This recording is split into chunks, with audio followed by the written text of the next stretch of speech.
우리 사도신경으로 신앙 고백하심으로 10월 18일 화요일 새벽 기도회를 시작하도록 하겠습니다.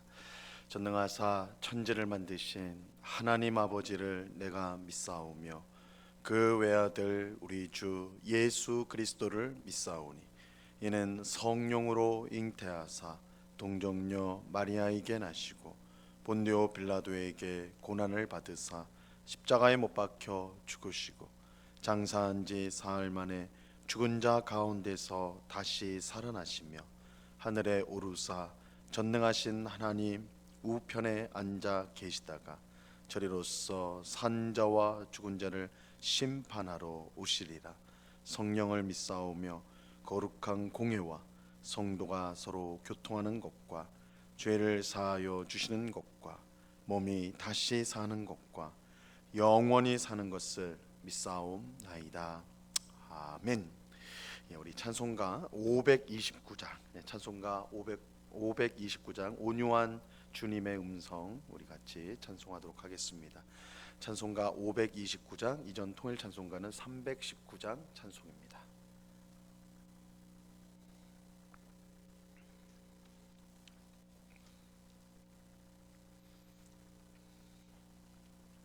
찬송가 529장을 같이 찬송하도록 하겠습니다. 온유한 주님의 음성 내 귀에 속삭이네. 내 마음 문을 두드리니 곧 주님을 영접하라. 핑하지 말라. 핑하지 말라. 우리가 곁길로 핑해도 맘속에 오시리. 심판날 당할 때 주님을 너 맞을 준비해. 맘속에 주님을 영접하라. 주 영접하라. 사랑의 주 예수 친히 이 땅에 내려오사 문 밖에 서서 기다리니 참 놀라운 사랑이라. 핑하지 말라. 핑하지 말라. 우리가 곁길로 핑해도 맘속에 오시리. 심판날 당할 때 주님을 너 맞을 준비해. 맘속에 주님을 영접하라. 주 영접하라. 주님이 부르는 음성 널 받아주시나니 회개한 내게 임하시어 끝까지 널 도우시리. 핑하지 말라. 핑하지 말라.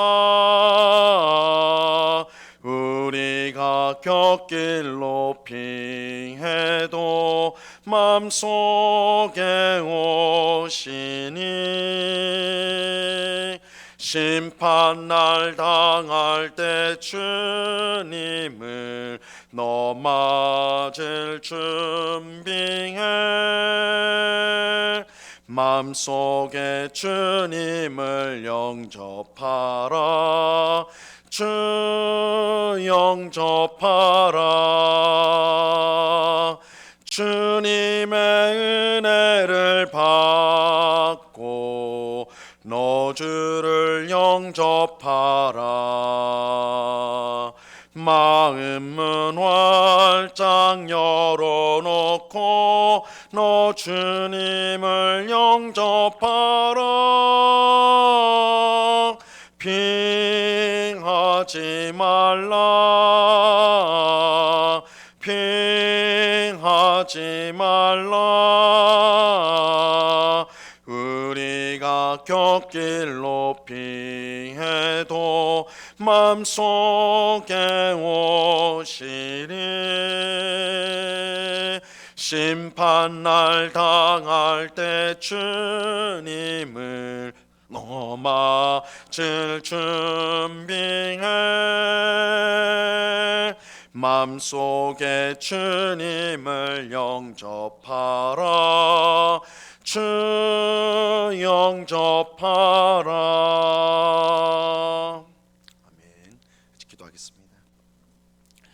참 좋으신 아버지 하나님, 오늘도 저희들을 단잠에서 깨워주시고 기도의 복된 자리로 인도하여 주시니 감사합니다. 주님, 우리가 예수 그리스도를 믿고 의지함이 우리의 의지나 또한 우리의 소원대로 되는 것이 아니요, 우리는 원래부터 악에 속하고 영적인 죽음 가운데 거하여 아무것도 할 수 없는데 하나님의 주권적인 사랑, 그 놀라운 은혜로 말미암아 우리가 예수님을 믿게 되고 의지하게 되었사오니 참으로 감사합니다. 그 놀라운 은혜, 그 놀라운 사랑을, 그러나 주님, 우린 너무나 쉽게 잊어버리고 마치 처음부터 우리에게 모든 것이 있었던 것처럼 착각하고 원망하고 불평하며 살아갈 때가 얼마나 많았는지요. 오늘도 하나님 베푸신 그 놀라운 사랑, 그 놀라운 은혜를 기억하며 먼저 찬송하고 감사하는 저희가 되게 하여 주시옵소서. 우리가 이 땅을 살아가는 것이 은혜요, 또한 우리가 모든 것을 하는 것이 하나님의 능력이요 은혜인 줄로 깨닫고 오늘도 하나님을 의지하며 우리에게 맡겨진 모든 일들을 감사함으로 행하는 주의 백성들이 다 될 수 있도록 주님 도와 주시옵소서. 성령 하나님께서 우리 가운데 충만하게 임하여 주사 우리의 생각, 우리의 입술의 말, 우리의 행실 모든 것을 다스려 주셔서 주님을 기쁘시게 하는 일만 하게 하시고 죄를 미워하고 죄를 멀리하는 저희의 삶이 되게 하여 주시옵소서. 모든 마음의 염려와 근심들을 주님 앞에 내려놓게 하옵시고 주님이 주시는 확신과 소망으로 말미암아 오늘도 기쁨 가운데 살아가는 주의 백성들이 다 되도록 주장하여 주시옵소서. 이 시간 주의 말씀을 듣고자 합니다. 성령 하나님께서 밝히 조명하여 주셔서 오늘 내게 주시는 말씀으로 받게 하옵시고 이 말씀에 순종함으로 하나님께 영광이 되고 이웃을 유익하게 하는 복된 성도의 삶을 살게 하여 주시옵소서. 언제나 우리와 함께 하시는 주님께 감사와 찬송을 올려드리오며 예수 그리스도 이름으로 기도드리옵나이다. 아멘. 우리 하나님 말씀을 다 같이 봅니다. 마태복음 23장 29절로 36절까지의 말씀을 다 같이 보도록 하겠습니다. 마태복음 23장 29절로 36절까지의 말씀입니다.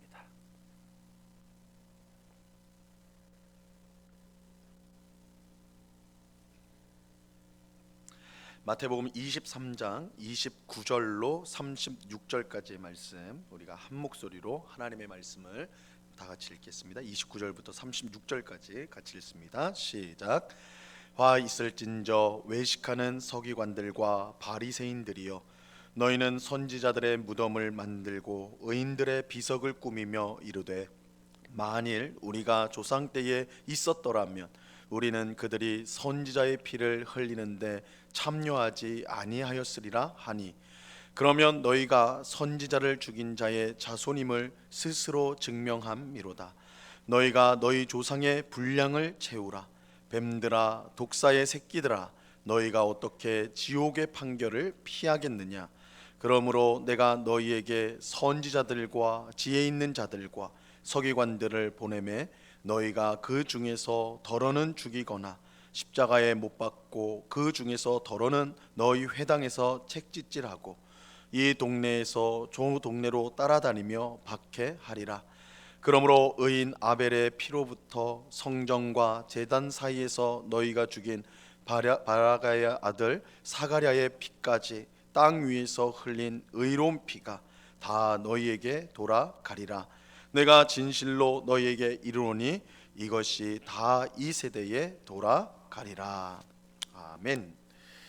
예수님은 서기관들과 바리새인들을 향하여 무서운 저주를 선언하셨습니다. 오늘 본문은 그들이 자기 조상과 다르다고 하면서 실제로는 똑같은 일을 저지르는 것에 대해 예수님이 책망하신 말씀입니다. 오늘 본문 29절과 30절을 다시 한번 보세요. 화 있을전저 외식하는 서기관들과 바리새인들이여, 너희는 선지자들의 무덤을 만들고 의인들의 비석을 꾸미며 이르되 만일 우리가 조상 때에 있었더라면 우리는 그들이 선지자의 피를 흘리는데 참여하지 아니하였으리라 하니. 이 서기관들과 바리새인들은 선지자들의 무덤을 만들고 의인들의 비석을 꾸몄습니다. 그러면서 만일 우리가 조상 때에 있었다면, 우리들이 조상 때에 있었다면 선지자들의 피를 흘리는 일에 참여하지 않았을 것이다. 우리라면 이렇게 선지자를 죽이고 핍박하는 일에 참여하지 않았을 것이다. 이렇게 말을 했습니다. 이 구약 성경을 보면 하나님께서 불순종한 이스라엘 백성에게 끊임없이 선지자를 보냈다라는 것을 알 수가 있습니다. 이 선지자들은 하나님이 주신 율법에 불순종하며 하나님을 떠난 이스라엘 백성에게 하나님께 다시 돌아와 그의 말씀을 들으라, 이렇게 그의 말씀을 순종하라고 간절히 외쳤죠. 하지만 이스라엘 백성들은 이 선지자들의 말을 듣지 않았습니다. 그들은 하나님의 말씀을 전하는 이 선지자들을 무시하고 미워하고 핍박하고 심지어 죽이기까지 하였습니다. 이러한 사실은 가장 위대한 선지자인 모세를 이스라엘 백성들이 어떻게 대했는가를 보면 분명히 알 수가 있습니다. 이 모세는 하나님을 직접 만났고 그의 음성을 직접 듣고 전한 위대한 선지자였습니다. 이 선지자라는 것이 하나님의 말씀을 전하는 사람, 이게 이제 선지자인데, 이 모세는 선지자 중에 가장 선지자의 원형이면서 가장 위대한 선지자라고 할 수 있는 건 그는 직접 하나님을 만났고 직접 그의 음성을 들었던 사람이기 때문입니다. 하지만 이스라엘 백성은 힘들고 어려울 때마다 모세에게 불평하고 또한 대적하였죠. 우리가 민수기, 특별히 민수기를 보면 이스라엘 백성들이 모세를 향해서 얼마나 많이 불평하고 심지어 그를 죽이려 들고 그랬다는 것을 우리가 이제 알 수가 있습니다. 이 선지자에게 대항하는 것은 곧 하나님께 대항하는 것이고, 왜냐하면 선지자는 하나님의 말씀을 전하는 사람이니까 하나님께 대항하는 것이고 대항하는 것인데, 그럼에도 불구하고 이스라엘 백성은 개의치 않았습니다. 그러니 이 모세 다음으로 오는 선지자들은 오죽했겠어요. 이 모세, 하나님을 직접 만나고 하나님의 말씀을 전했던 모세에게도 반역하였던 이스라엘 백성인데 그 다음에 오는 이 선지자들에게 어떻게 대했겠습니까? 또 한 명의 위대한 선지자 엘리야도 살해 위협을 받게 되죠. 엘리야를 죽이려고 하는 그런 일들이 있었습니다. 눈물의 선지자 예레미야는 하나님의 말씀을 전했다는 이유로 감옥에 갇혔습니다. 이처럼 이스라엘 백성은 하나님께서 보내신 선지자들을 함부로 대항하였어요. 선지자들을 함부로 대함으로써 하나님께 반역을 한 것입니다. 근데 오늘 본문에 보면 이 서기관들과 바리새인들은 우리가 만약 조상 때에 우리가 있었다면 우리는 절대 그렇게 하지 않았을 것이다, 이렇게 지금 말하고 있는 것입니다. 그들은 선지자들의 무덤을 만들고 의인들의 비석을 꾸미면서 자신들의 주장이 옳다라는 것을 증명하고 싶어 했어요. 우리는 이처럼 선지자들을 아끼고 존경하니까 우리가 만약에 조상 때에 있었으면 우리는 그들처럼 행동하지 않았을 것이다, 선지자들을 사랑하고 그들의 말을 잘 들었을 것이다, 그렇게 했던 것이죠. 하지만 예수님은 그들의 말이 얼마나 헛된지를 분명히 아셨습니다. 31절에서 33절까지 말씀을 보세요. 그러면 너희가 선지자를 죽인 자의 자손임을 스스로 증명함이로다. 너희가 너희 조상의 분량을 채우라. 뱀들아, 독사의 새끼들아, 너희가 어떻게 지옥의 판결을 피하겠느냐. 먼저 조상 때에 살았다면 우리는 선지자들을 핍박하지 않았을 것이다 라고 말하는 이 서기관과 바리새인들, 그들이 이제 그렇게 말하였는데, 이것은 자기들이 선지자를 죽인 자들의 후손임을, 자손들임을 스스로 말하는 것이 됩니다. 예수님은 그런 그들에게 너희가 너희 조상의 분량을 채우라 하면서 독사의 새끼들아 너희가 어떻게 지옥의 판결을 피하겠느냐 그렇게 무섭게 꾸짖으셨어요. 이거 굉장히 무서운 말이죠. 독사의 새끼들아, 그죠? 독사의 새끼들아. 이 독사 뱀은 처음 에덴 동산에서 인간을 이제 그 유혹하여서 죄에 넘어뜨렸던 사실 원흉, 가장 죄의 원흉이라고 할 수 있는 존재인데 서기관과 바리새인들을 향해 독사의 새끼들아, 이거 굉장히 무서운 꾸짖음이죠. 너희가 너희 조상의 분량을 채우라라고 말씀하신 것은 너희 또한 선지자들을 핍박하는 조상들과 다르지 않다라는 거예요. 그렇게 너희 또한 지옥의 판결을 피할 수 없다 말씀합니다. 예수님이 이렇게 말씀하신 이유는 분명해요. 이 서기관과 바리새인들이 하나님이 보내신 선지자 세례 요한을 믿지 않았어요. 그들은 우리가 조상 때 있었으면 선지자들을 핍박하지 않았을 것입니다. 그들의 말을 잘 들었을 것입니다. 이렇게 말을 했는데 사실은 이 시대에 이미 하나님께서는 세례자 요한을 선지자로 보내서 하나님의 말씀을 전하고 하나님의 메시아 이제 보내시는 예수님에 대해서 예언하도록 하셨거든. 근데 서기관과 바리새인들은 세례자 요한을 믿지 않았어요. 더 결정적인 것은 세례자 요한이 증거한 하나님의 아들 메시아이신 예수님을 그들이 믿지 않았다라는 거예요. 예수님 믿지 않았어요. 그리고 그들 조상들처럼 예수님을 죽이려고 하였습니다. 끝에는 죽이죠. 우리가 지금까지 살펴본 것처럼 서기관들과 바리새인들 또 대제사장들과 같은 종교 지도자들은 예수님을 눈엣 가시처럼 여겼습니다. 그래서 그를 제거하기 위해 온갖 방법을 다 동원하였죠. 그들은 조상들처럼 행동하지 않겠다고 말했지만 실제로는 똑같은 일을 했던 것입니다. 그래서 예수님은 너희 조상의 분량을 채우라 이렇게 말하고 있는 거예요. 예수님은 앞으로도 서기관들과 바리새인들이 하나님께서 보내신 사람들을 핍박할 것이라고 그렇게 말씀하십니다. 34절 말씀을 보세요. 그러므로 내가 너희에게 선지자들과 지혜 있는 자들과 서기관들을 보내매 너희가 그 중에서 더러는 죽이거나 십자가에 못 박고 그 중에서 더러는 너희 회당에서 채찍질하고 이 동네에서 저 동네로 따라다니며 박해하리라. 예수님께서는 앞으로도 하나님의 말씀을 전하고 가르칠 사람들을 보낼 것인데 그때마다 서기관들과 바리새인들은 그들을 죽이거나 십자가에 못 박고 회당에서 채찍질하고 이 동네에서 저 동네로 따라다니며 박해할 거예요. 물론 서기관들과 바리새인들만 그렇게 한다는 것은 아닙니다. 그들의 가르침을 받은 일반 백성들, 일반 이스라엘 백성들도 똑같이 그들의 일에 참여하게 될 것입니다. 예수님의 이 말씀은 실제로 이 사도행전을 우리가 보면 그대로 이루어졌다는 것을 우리가 알 수가 있어요. 사도 바울이 데살로니가에 가서 복음을 전할 때에 이 유대인들이 일어나서 그들을 핍박하였습니다. 이 유대인들은 이스라엘만 산 게 아니라 전 지역으로 흩어져 있었는데 데살로니가에 가서 이 이방인 지역인데 사도 바울이 거기서 복음을 전할 때 많은 사람들이 복음을 듣고 하나님 앞으로 돌아왔어요. 이때 그들을 박해한 게 누구였냐면 유대인들이었어요. 유대인들이 일어나서 사도 바울을 박해하였습니다. 막 괴롭혔어요. 그래서 바울이 어쩔 수 없이 데살로니가를 떠나서 베레아라는 지역으로 이동해서 거기서 이제 복음을 전하는 거예요. 그런데 데살로니가의 유대인들이 그곳까지 따라와 가지고 이 바울을 핍박하게 되죠. 예수님 말씀처럼 이 동네에서 저 동네로 따라다니면서 박해하는 일, 이 사도행전에 그대로 기록되어져 있어요. 예수님은 하나님이 보내신 사람들을 박해하는 유대인들에게 반드시 책임을 물을 것이라고 말씀합니다. 이 주목할 사실은 그 책임을 이 세대의 사람들이 져야 한다, 감당해야 한다는 거예요. 35절과 36절을 보세요. 그러므로 의인 아벨의 피로부터 성전과 제단 사이에서 너희가 죽인 바가랴의 아들 사가랴의 피까지 땅 위에서 흘린 의로운 피가 다 너희에게 돌아가리라. 내가 진실로 너희에게 이르노니 이것이 다 이 세대에 돌아가리라. 첫사람 아담의 아들인 아벨의 피로부터 구약 성경 마지막 시대에 속한 선지자 바가랴의 아들 사가랴의 선지자의 피까지 그 피를 흘린 책임이 전부 이 시대에 돌아가게 될 것입니다. 하지만 왜 이 시대의 사람들이 모든 책임을 다 져야 하는가? 왜 각 시대의 선지자들을 핍박한 사람들이 다 있었는데 왜 그 책임을 이 시대, 예수님의 시대에 살았던 사람들이 다 져야 되는가?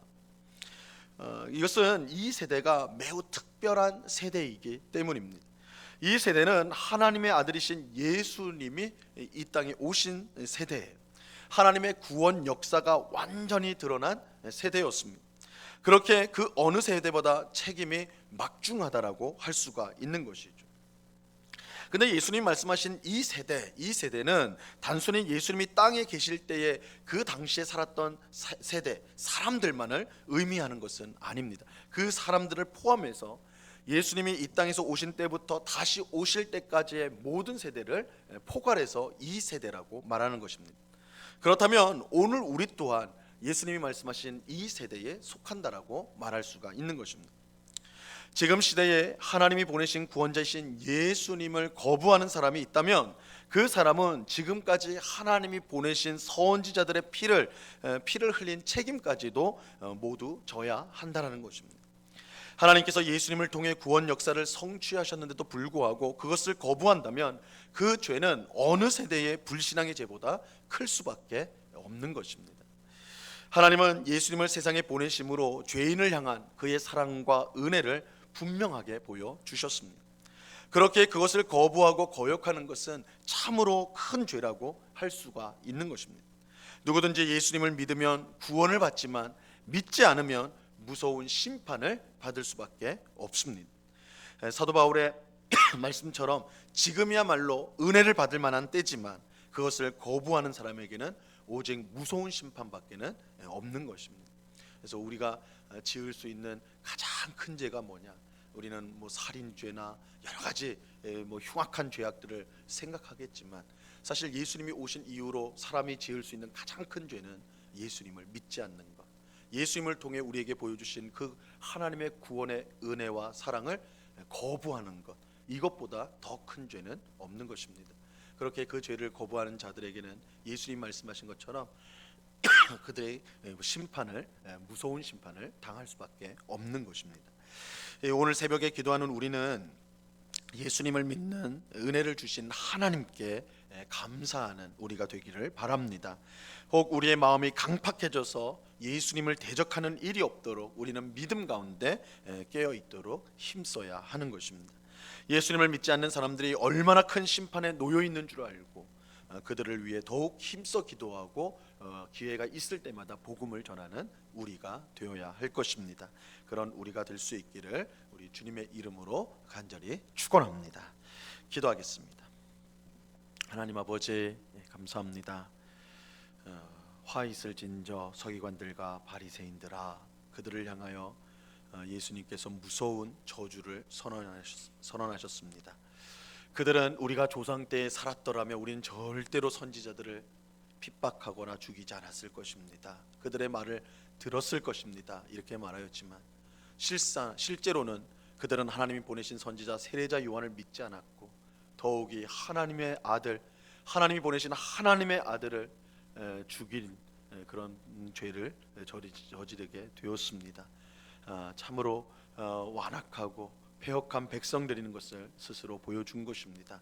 예수님은 이처럼 하나님의 아들 예수님을 자기를 거부한 자들에게 무서운 심판밖에 남지 않았음을 분명히 말씀하십니다. 아버지 하나님, 예수 그리스도를 믿는 것이 얼마나 큰 은혜요 복인지요. 우리가 예수님을 믿는 이 자체가 큰 은혜를 이미 받은 것임을 알고 항상 하나님 앞에 감사하는 저희가 되게 하여 주시옵소서. 혹 우리 마음에 예수님을 대적하는 일이 없도록 항상 믿음에 깨어있는 주의 백성들이 다 되게 하여 주시옵소서. 예수님께서 지금도 오라 와서 구원을 받으라고 말씀하는데 수많은 사람들이 그 음성을 무시하고 오히려 예수님을 대적하는 것을 우리가 볼 때에 참으로 우리가 두려운 마음을 갖습니다. 아직 예수를 믿지 않고 대적하는 그들을 위해서, 우리의 가족과 또한 우리의 이웃들을 위해서 우리가 그들을 위해 간절히 기도하고 기회를 얻을 때에 우리가 복음을 힘있게 전할 수 있도록 하나님, 우리를 주님께서 사용하여 주시옵소서. 아버지 하나님, 이 시간에 또한 간절히 기도합기는 오늘은 실버교실 야외 기도회가 있습니다. 코로나가 끝나고 이제 많이 안정이 되어서 이렇게 야외 기도회를 가질 수 있는 은혜를 주심에 감사합니다. 오고 가는 길 안전하게 지켜주옵시고 우리가 하나님이 주신 자연의 속에서 하나님을 찬송하며 기도하며 하나님의 귀한 은혜를 누리는 복된 시간 되게 하여 주시옵소서. 우리 연로한 우리 성도님들, 우리 주님께서 능력의 손으로 붙들어 주시기를 간절히 원합니다. 특별히 건강을 붙들어 주옵시고 그 심령 가운데 하나님이 주시는 평강과 기쁨이 충만하도록, 그래서 노년에 더욱더 주의 은혜를 풍성히 누리며 주님의 사랑 가운데 살아가는, 또한 분명한 소망을 가지고 이 땅을 살아갈 수 있도록 우리 모든 어르신들을 주님께서 붙잡아 주시고 은혜로 지켜 주시옵소서. 이 시간 여러 가지 기도의 제목들로 기도하는 주의 백성들 한 사람 한 사람 붙들어 주시고, 우리가 두 마음을 가지고 기도하면 응답을 받을 수 없는데 오직 믿음으로 아뢰고 응답받는 복된 시간, 은혜의 시간 되도록 역사하여 주시옵소서. 언제나 우리의 기도에 응답하시는 주님께 감사와 찬송을 올려드리오며 예수 그리스도 이름으로 기도드리옵나이다. 아멘. 하늘에 계신 우리 아버지여, 이름이 거룩히 여김을 받으시오며 나라에 임하옵시며 뜻이 하늘에서 이룬 것 같이 땅에서도 이루어지이다. 오늘날 우리에게 일용할 양식을 주옵시고 우리가 우리에게 죄 지은 자를 사하여 준 것 같이 우리 죄를 사하여 주옵시고 우리를 시험에 들게 하지 마옵시고 다만 악에서 구하옵소서. 대개 나라와 권세와 영광이 아버지께 영원히 있사옵나이다. 아멘.